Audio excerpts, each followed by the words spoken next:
In GCSAATV's Sustainable Moments, superintendents share their tips for enhancing the environmental sustainability of their golf courses. Sponsored by Crystal Green. See, it's so dense and heavy. The guys a few years back built 3 of these vermicompost bins. It's called the pass-through method. The floor of this is actually an open screen, and then the crank that you see on the 2 ends are hooked up to this cutter bar. So it's kind of like a sifter, flour sifter, with the little wire that goes around in the open screen, where we can harvest the material from the bottom. Because what we have in here are the red wigglers, the worms that feed near the surface. So these are surface feeding worms primarily. And every day when we go up to get lunch, Juan brings back the food scraps, the trimmings from the kitchen. So you can see this is all the first leaves around each head of lettuce, or the ends that they cut that normally would get thrown away. Well, this is a pretty heavy top dressing here, but this would be gone 3 to 4 days. You know, most of this is water anyway, so part of that is this is simply drying up and shriveling up.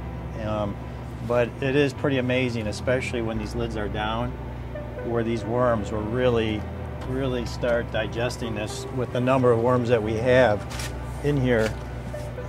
And you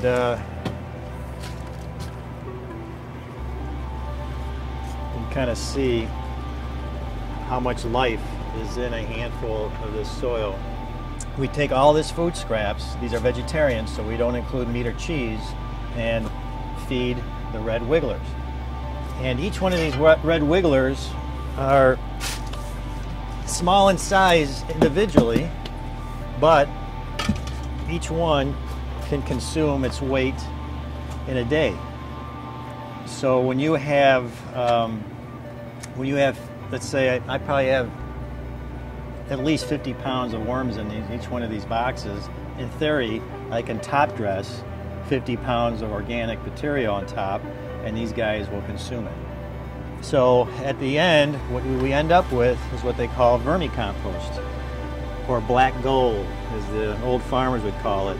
And it's not a heated process like composting, but it's still a digestive process where the worms take the material, it's digested through their dietary tract, and as they poop it out, there's a good nutrient reserve left, and some of the biology passes through.